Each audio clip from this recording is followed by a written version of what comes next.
हरिओम तत्सत। बहुत ऐसे लोग मिलते हैं, आप सुनते होंगे कि वो कहते हैं कि हम तो भगवान का भजन बहुत करते हैं, लेकिन समस्याएं आते जा रही है, समस्याएं खत्म नहीं होती है, मन की शांति नहीं मिलती है। इसका कुल कारण सा इतना ही है कि हम तो एक दृष्टिकोण गलत अपना लिए हैं कि भगवान का भजन करने से समस्याएं नहीं आएंगी। समस्याएं तो आएंगी, लेकिन उन समस्याओं को सहन करने का सामर्थ्य आपके पास आ जाएगा भजन से।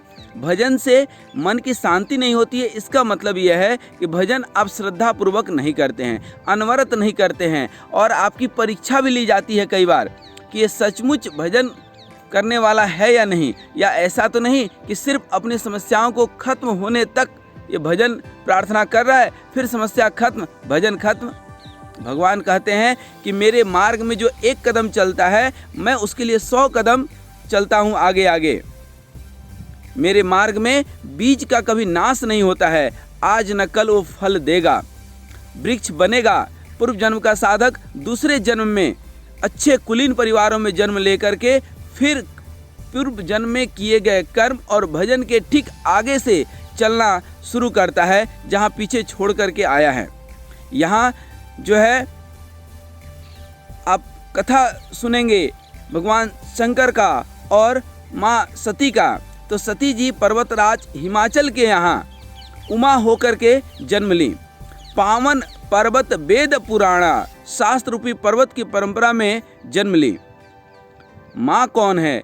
मैना, मैं ना, अर्थात अहम का अहंकार उसके अंदर नहीं है। ये है सती की माता। पहले समझिएगा ध्यान से, पहले जो है दक्ष की पुत्री थी, वहाँ अहम था, अब अहम रहित माँ मिली है। सती जी शंकालु थी और उमा श्रद्धालु हैं। पूर्व जन्म में वह शंकालु थी, शंका था, लेकिन अगले जन्म में वो क्या हो गई? श्रद्धालु थी। शंका के कारण सती जी का जीवन नष्ट हो गया, क्योंकि उन्होंने किसके ऊपर शंका कर लिया? भगवान श्री राम के ऊपर कि ये राम हैं क्या? श्रद्धा के कारण उमा सत्य पा करके पार हो गई। अगले जन्म में पार वही होते हैं जो पार्वती अर्थात पर्वत को पार कर गई, अर्थात जीवन की बाधाओं को पार कर गई। जो सच्चा मुमुक्षु साधक एक बार किसी आत्मज्ञानी सद्गुरु की पकड़ में आ जाता है, तो वह गिरते पड़ते उसी शरीर से नहीं तो एक आध जन्म और लेकर के सही, लेकिन मुक्ति रूपी लक्ष्य को अवश्य ही पा लेता है। माता सती जो उमा के रूप में जन्म ली हिमाचल के घर में, तो उमा को संत खोजने नहीं जाना पड़ा, क्योंकि पूर्व जन्म का संस्कार था, तो संत स्वयं ही आ गए नारद जी के रूप में, अपने आप आ गए, बचपन में ही आकर के मिल गए। इससे पहले कि संसार का कोई नया संस्कार हृदय पर पड़ता, संत आ गए। नाद रंध्र की प्राप्ति वाले महापुरुष नारद जी मतलब नाद रंध्र, जिसका अर्थात ओम का उच्चारण, उनके गुरु मंत्र का उच्चारण इस ब्रह्म रंध्र में स्वयं चलते रहता है, उन्हीं को नारद कहते हैं। नारद, जिनका वाणी रद्द नहीं हो सकता है। उमा को संत चरणों में डाल दिया। उमा श्रद्धा है, माने अपनी श्रद्धा का समर्पण संत चरणों में ही करना चाहिए। संसारी व्यक्ति विशेष में करेंगे तो एक न 2 दिन 4 दिन 10 दिन के बाद वो धोखा दे सकता है। संत ने पूर्व जन्म के गुरु जी का परिचय दिया। उमा को स्मृति आ गई, गुरु जी की याद आ गई, प्राण तड़प गए। कुछ भी करना पड़े, जीवन ही दांव पर क्यों न लग जाए, कितना ही इंद्रियां के सुख में तपाना पड़े, इस बार चुकना नहीं है। इस बार चुकना नहीं है। गुरुजी मेरा आत्मनिवेदन स्वीकार कर लें, मुझे अपना बना लें, मेरे सिर पर हृदय रख दें, तो यह जीवन संवर जाए, संभल जाए, कोटि कोटि जन्मों की यात्रा पूरी हो जाए, सदा सदा के लिए विश्राम हो जाए। क्योंकि यात्रा पूरी हो गई, उसके बाद विश्राम है, मेरी बात बन जाए। आपके करोड़ों जन्मों के सत्कर्मों का फल है कि किसी संत का मिलना। बिनु हरि कृपा मिले ही नहीं संता। बहुत भजन करते हैं, बहुत पूजा पाठ करते हैं, तो उसकी सबसे बड़ी यदि कोई कृपा होती है, यदि प्रभु खुश हो गए, परमपिता परमात्मा खुश हो गए, तो क्या मिलता है आपको? गुरु रूपी, संत रूपी जो है सन्मार्ग दिखाने वाले कोई मिल जाते हैं, पतित पावन यथार्थ राम कथा मिल जाती है, कृष्ण की कथा मिल जाती है, गीता पढ़ने का एक संदेश मिल जाता है। यही जो है सबसे बड़ी श्रद्धा है। उसी तरह से उमा अर्थात मैया पार्वती की कड़ी परीक्षा हुई। उस परीक्षा में उमा माता पार्वती पास हुई। परीक्षा क्या है? अध्यात्म मार्ग में आपकी श्रद्धा की परीक्षा ही एकमात्र परीक्षा है। श्रद्धा टूटनी नहीं चाहिए, विश्वास टूटनी नहीं चाहिए। इसीलिए तो श्रद्धा विश्वास रूपिणो, श्रद्धा माता पार्वती है, विश्वास शिव है, देवों के देव महादेव शंकर जी हैं। श्रद्धा नहीं टूटी तो आप पास हो गए, टूट गई तो फेल हो गए।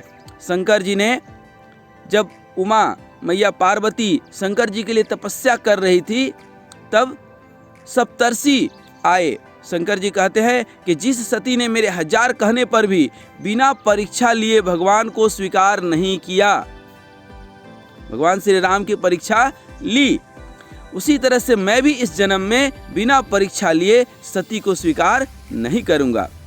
और सच्चा साधक वह है जो परीक्षा दे, जो पढ़ाई करेगा वो परीक्षा देगा। जो गुरु की है वो परीक्षा लेता है। गुरु जब तक परीक्षा नहीं लेता है वो कैसा साधक? तो उमा कहती हैं कि महाराज मैं शंकर जी को गुरु रूप में पाना चाहती हूँ, क्योंकि शंकर जी ही तो राम कथा सुनाएंगे फिर से, और यही तो सुनाए हैं और इसीलिए तो रामायण बनी है।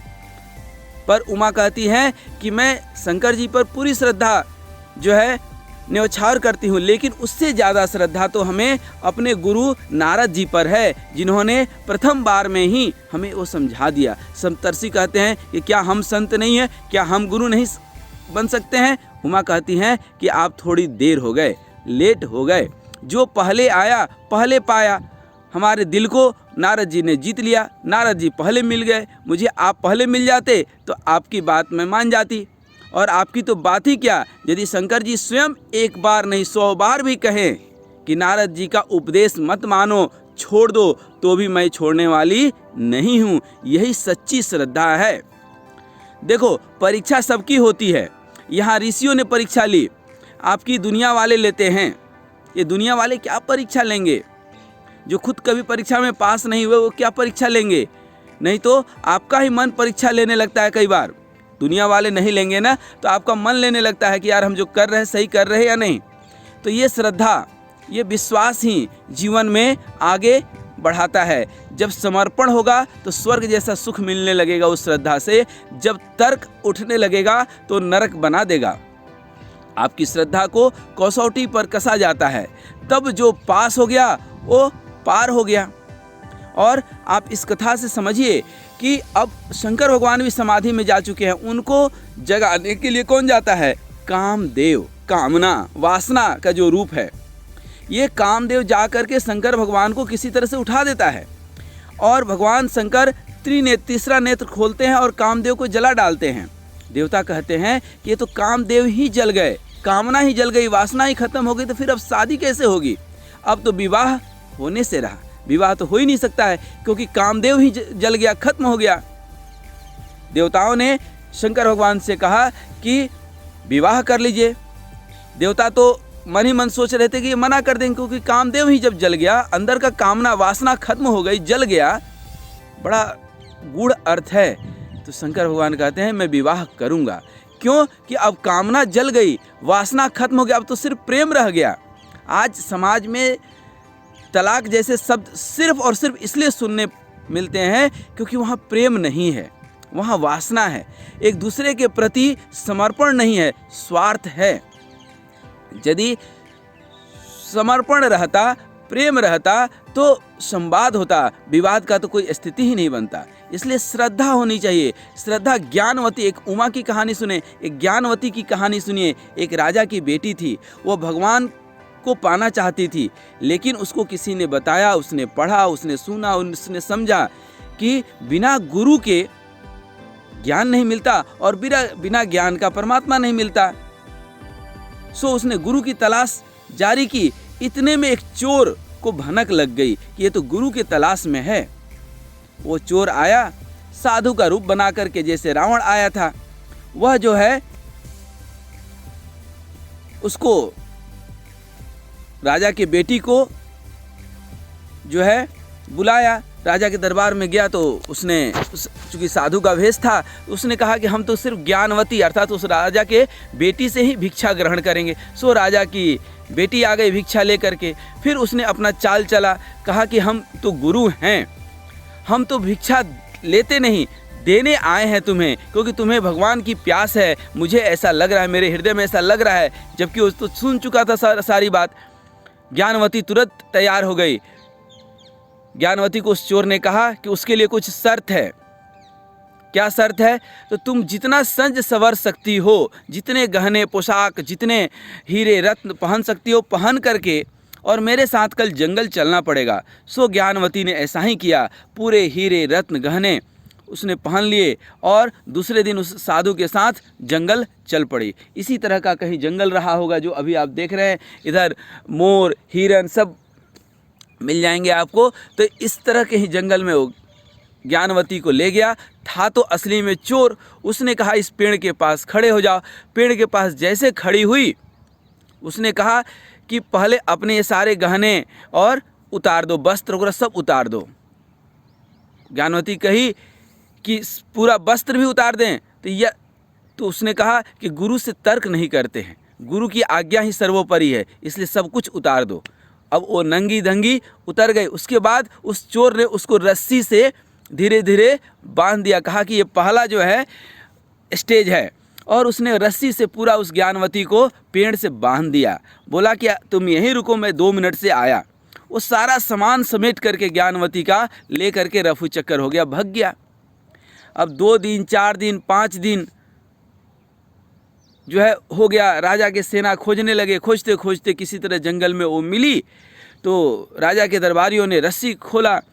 ज्ञानवती ने कहा रस्सी खोलना नहीं, ये हमारे गुरुजी बांध कर गए हैं, मैं यहाँ से हिलूंगी नहीं, क्योंकि गुरुजी का आदेश है कि मैं जब तक ना आऊँ तुम यहीं रहना, मैं यहीं रहूँगी। भूखे प्यासे 10 दिन हो गया। राजा के सैनिक खूब मनाए, पंडित विद्वान जो भी थे, मंत्री संतरी सब मनाए, लेकिन ज्ञानवती नहीं मानी। जब नहीं मानी तो आखिरकार भगवान को भी दया आ गई, भगवान को आना पड़ा। तो कहने का मतलब क्या था कि ज्ञानवती की श्रद्धा ने भगवान का भी दिल जीत लिया।